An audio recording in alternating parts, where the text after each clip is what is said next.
retroceso de los derechos de las mujeres. Recién lo decía muy bien, Cami, que el sistema que protege estos derechos es bastante endeble, entonces después si se pierde uno no se sabe cuándo se va a recuperar. Y todavía contando la lucha gigantesca que se ha dado para obtener el aborto en 3 causales. Pero esto no solo está pasando acá en Chile, sino que también lo nombraban que en Estados Unidos, o también voy a decirlo así, en redes sociales, TikTok, jóvenes de acá mismo, se está viendo mucho un movimiento llamado las tradwife, donde tratan de ser mujeres más conservadoras. Se habla incluso de ceder el voto familiar al hombre de la casa. Ay, ¿pero cómo? Y está agarrando fuerza sobre todo en las juventudes. Entonces, ¿qué tan peligroso y cómo se plantea esta instalación de este discurso que parece horroroso, pero parece que ya nadie se lo está cuestionando? Bueno, no es algo nuevo, pero se aprovechan las plataformas digitales, así como todos lo hacemos, para difundir e instalar ideas. Y en este caso, los movimientos, sobre todo más conservadores norteamericanos, a propósito de mujeres jóvenes, promueven este ideal, ¿cierto? Como medio, y con una estética campestre, digamos, bien acomodada, de volver, digamos, lo dicen así como volver a lo tradicional, a lo original, a lo natural. Texas. Cocinar tu propia comida, ser la que cuida, estar en tu casa, etcétera, etcétera. Pero de alguna manera lo que esconde es una suerte de promesa de escapar de lo que cuesta en el sistema y refugiarte en lo otro a costa de renunciar a tu autonomía y tus derechos.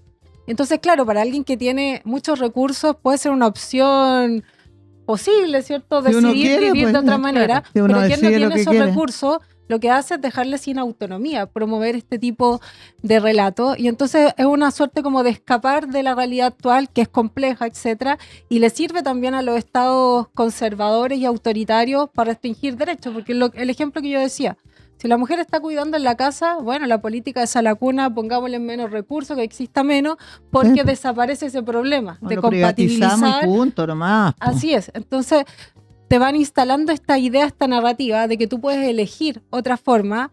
La pregunta 1 es, ¿lo puedes elegir?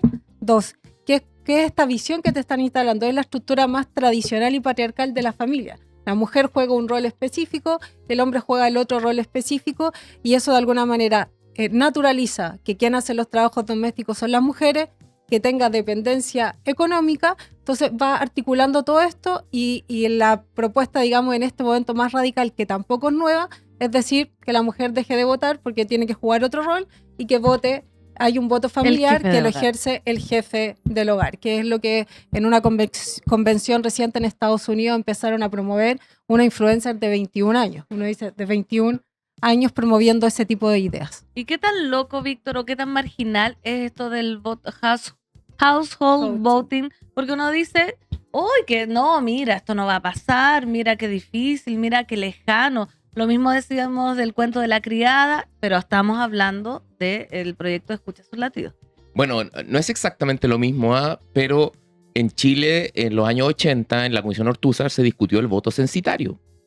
Se discutió en el fondo que la democracia que ellos estaban formulando no tuviera voto universal, sino que tuviera un voto también basado en la propiedad, porque como familia le entienden como propiedad, a una pura propiedad, un voto. Y yo pienso, ahora esto lo digo como varón, me cuesta mucho definir, mi voto va a estar definiendo el de más gente. Es más complejo. Solo quería en ese sentido decir que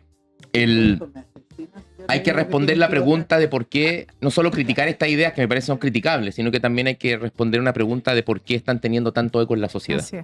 Y yo creo que ahí lo que planteaba Camila es muy relevante, y yo simplemente quisiera dejar esta idea de que en una sociedad contemporánea en que cada vez más cosas están mercantilizadas y más gente tiene que trabajar y trabajar más horas, al final la vida parece tener tanto vértigo y ser tan difícil la vida, por ejemplo, y es particularmente duro con las mujeres porque se les dice que tienen que trabajar y al mismo tiempo no hay un sistema todavía robusto de cuidado, entonces se le carga la mano con el cuidado, entonces tienen que cuidar y trabajar. Eso genera tantas dificultades que la promesa de volver a una vida más simple, con menos reglas pero más clara, puede ser seductora para alguna gente. Entonces, estas ideas te generan una vida llena de dificultades, es decir, de mayor mercantilización de los derechos, mayor explotación, y luego te generan los riesgos y luego te venden la protección. Pero siempre en esa protección, como decía Camila, tú tienes que pagar y luego tienes que renunciar a tu autonomía individual, es decir, a tu libertad. Porque ¿quién ejerce tu libertad? tu dueño o el que tiene plata. Y eso es lo que creo que hay que discutir a nivel social, porque todo esto al final, que se vende como gran solución, en realidad significa renuncia a la libertad. ¿Y quiénes fueron los mayores defensores de nuestras libertades? Nuestros propios padres. La mamá que se sacrificó para que su hija estudiara. Los papás que se postergaron para entregarle todo a sus hijos. Entonces al final terminamos traicionando ese gran legado en lugar de realizarlo. El concepto tradwife significa traditional wife, es decir, esposas tradicionales. No, claro. Y es un fenómeno viral de TikTok. Eso es lo Así primero que hay es. que entender, que es una moda en la No te juventud puedo creer. de mujer. Por ejemplo, ahí te veíamos a Rorro, que va a estar en la velada del año 6 peleando. Contra, El sábado. El sábado va a estar peleando en el famoso evento de Ibai Llano, este streamer español, con una influencer mexicana, no me acuerdo con quién. Pero bueno, más allá de eso, Rorro, que se hizo viral porque le cocinaba a Pablo, lo atendía cuando iba a ver los partidos con sus amigos, le cocinaba, todo lo que él necesitaba, ella lo hacía con muy buena voluntad, de muy buena fe. Y claro, ahí armó todo un debate respecto a por qué mujeres muy jóvenes de la generación Z están eligiendo esto primero como fenómeno viral, como una tendencia, como algo que es hondero, pero después como lo que subyace detrás de esta moda. Que ahí este artículo del país dice: las tradwives venden como un sueño lo que millones de mujeres viven en Latinoamérica como una condena. Camilo Espinosa, nuestro editor, nos decía: en verdad ser tradwife es como ser una señora de Sema Chile, básicamente, porque una mujer joven querría emular esa imagen como de los años 50, Sí, pues, de esa es la estética. que de la hecho. mujer que espera al marido con comida, que lo atiende, y que ese es su rol como en la existencia. Claro. Elia, ¿cuál es tu perspectiva? Ay, bueno, a mí me tocó ser parte de esa generación más rupturista, ¿no? Yo tengo más de 70 años y obviamente que también fui parte de esa cultura. Lo viví incluso en carne propia con esposos que uno consideraba modernos, de izquierda, progresistas, pero el sello machista estaba porque era cultural y las mismas mujeres criaban. Pues yo traté de no hacerlo, pero no sé si lo logré 100%. Pero sí, yo creo que hay una serie de mitos y realidades que tienen que ver también. Bueno, de partida yo tenía en el colegio amigas que no quisieron estudiar, que querían ellas criar a sus hijos. Ok, fantástico. Yo también quería criar a mis hijos, pero yo también quería ser doctora y quería realizarme como ser humano y servir y poder tener una vida más allá de lo que significa. Tuve 5 hijos, ojo, no fue fácil. Tuve una vida compleja, pero hasta el día de hoy lo agradezco porque hice una familia también moderna dentro de todo. Pero sí, muy difícil. Y en la época, mi mamá, por ejemplo, que tendría ahora 110 años, era matemática y física. Habían como trenes en la universidad estudiando lo que ella estudiaba, y era un cerebro. Fue profesora incluso de los 2 premios últimos de matemáticas nacionales, y ella era mirada realmente con asco. Ella era mirada como una mujer rara, como una mujer loca, como una mujer mala madre. Entonces, mi mamá llegaba tarde a veces porque se quedaba con los estudiantes o qué sé yo, y mi papá le decía que tenía otro y le pegaba. Mira, estoy contando esto porque estoy hablando de mi madre. Entonces yo creo que ese modelo que vi de mi madre a mí me sirvió. A mí me sirvió porque no quería que el mundo fuera como era, po. Y por eso creo que he estado siempre en luchas distintas, metiéndome a lo mejor en la política cuando no soy tan política, o metiéndome, qué sé yo, en líos que a lo mejor podría uno haber evitado, pero no. Yo creo que uno tiene que ir por la vida de frente, y si eso tiene costos, hay que asumirlos. Y hablando del panorama del Chile actual, ¿cómo creen que los ciudadanos y ciudadanas que están interesados en estos debates públicos, como lo decía Elia, que a lo mejor no quieren repetir el mismo ejemplo de sus familias? Por acá en el chat tenemos testimonios terribles también de crianzas. Por acá una una turnina que nos escribe siempre, dijo, mi papá cuico me obligó a hacerme un aborto. ¿Cómo el ciudadano, o sea, también pasa por los papás, por los padres? ¿Cómo el ciudadano de hoy puede hacerle frente a esta ofensiva, digamos, de la derecha? Que, insisto, puede que uno la vea como, no, mira, pasan los libros, pasan la película, pero finalmente estos proyectos llegan al Congreso. Y hoy día tienen los votos para avanzar en varias cosas. Entonces, cuando hablamos de que ojalá este proyecto del parlamentario no avance, yo de verdad digo ojalá no avance, porque podrían construir los votos para que avance y sería sumamente difícil después de retrotraerlo. Ese es el gran problema, que cuando se retroceden estas materias después es muy difícil. Y hay que lograrlo, intentarlo, pero es difícil.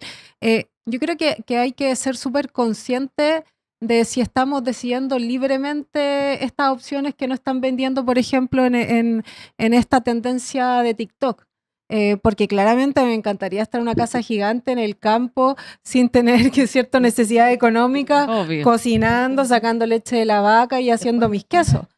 La pregunta es que si eso se puede ejercer libremente o no, es decir, tomar esa decisión, tener esa propiedad, y si uno ve las condiciones de vida de las mayorías, no existe esa opción, y entonces vienen estos relatos que decía Elia sobre nuestras madres, nuestras abuelas, donde ya uno deja de romantizar o poner esto como un estándar bonito y se ve la realidad de no tener autonomía económica, de tener que cuidar de forma sola, o sea, trabajar activamente en la casa, de ser sujeto de violencia por no cumplir ciertos estándares. Entonces, yo creo que aquí hay que volver básicamente a repensarse en la historia, sus madres, sus abuelas, y por qué decidieron también con mucho esfuerzo ponerse a trabajar, tener su autonomía, y que hoy día no tiene que ser contrapuesto, no tiene que ser como para poder resolver los problemas de cuidado y avanzar en natalidad, las mujeres renunciar a sus derechos.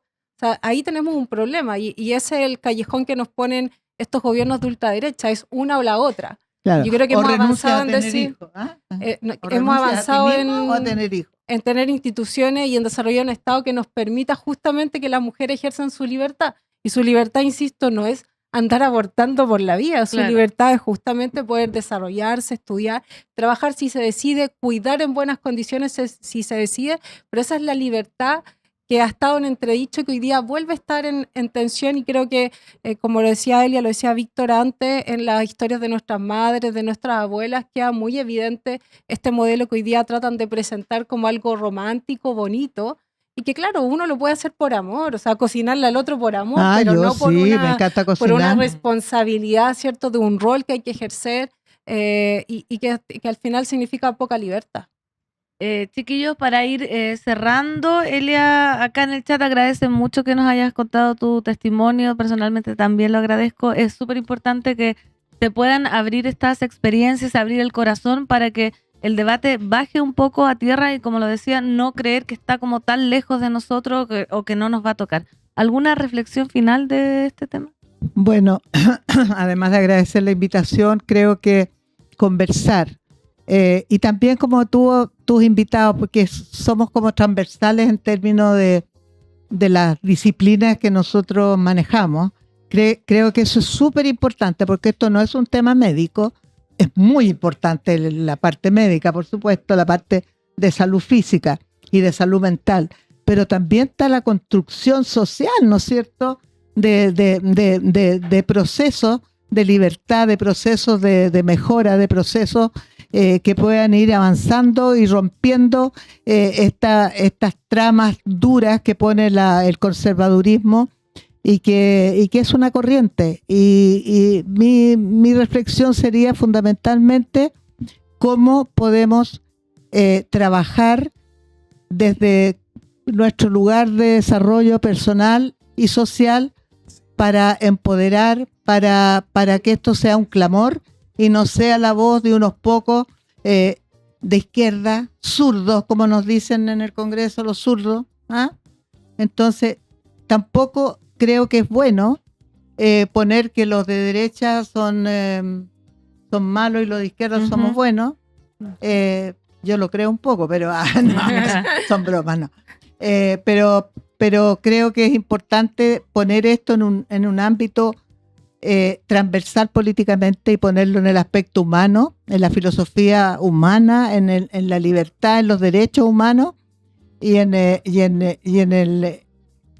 en avanzar, no con una caricatura fanática, porque eso también genera respuesta. Entonces creo que esto hay que ponerlo en una conversación netamente realista, humanista y de derecho. Se nos acaba el tiempo, pero quiero las palabras finales de Víctor, también de Elia, que muchas gracias por tu presencia. Gracias. Víctor, este proyecto lleva la firma de Urruticochea, pero los hermanos Kaiser, primero por Vanessa, que es su esposa, y Johannes su cuñado, no olvidemos eso, y Axel también.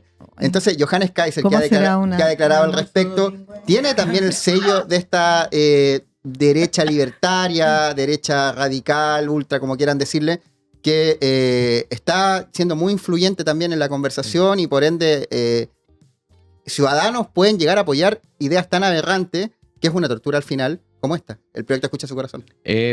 Miren, es terrible lo que este proyecto supone. Yo quería agradecer mucho la intervención de Elia. Creo que fue muy emocionante. Mucha gente acá en el chat la reivindica y quizás más que escuchar a estos autores de proyecto, hay que entender todo el esfuerzo de nuestros papás, de nuestras mamás y de nuestras abuelas por darnos los que tenemos. Siempre fue un esfuerzo para tener más libertad y ser más personas y no ser menos. Siempre, y fue una gran decisión. Desde, por ejemplo, todas las mujeres que se fueron arrancando del campo porque las violaban y buscaron en la ciudad un mejor lugar. ¿Sabes que eso explica una parte importante de la migración campo-ciudad? Todas las mamás que se sacrificaron para que sus hijos estudiaran. Todas las mamás que con todo lo que tenían que hacer le revisaban los cuadernos a los niños para ver si los niños estaban aprendiendo porque sabían que la educación era muy importante. Si hay alguna tradición que reivindicar, yo reivindico esa, que fue una tradición que siempre buscó ser más modernos, no menos modernos. Ser más felices, manejar más vocabulario, tener más posibilidades de desarrollo. Yo me llevo como eso y creo que la clave para enfrentar esta ultraderecha no es arrinconarse en decir, somos de izquierda, sino es entender que en esa tradición y en esa forma de amor estaba la libertad humana. Y yo creo que ahí es muy, muy importante lo que dijo Elia. Yo lo reivindico mucho y lo agradezco de verdad. Tremenda conversación que hemos tenido esta mañana junto a Víctor, Cami y Elia. Recordarles que este segmento fue desarrollado gracias al aporte de la Fundación Rosa Luxemburgo en el marco del proyecto Pensamiento Estratégico en Tiempos de Crisis realizado con la Fundación Nodo 21.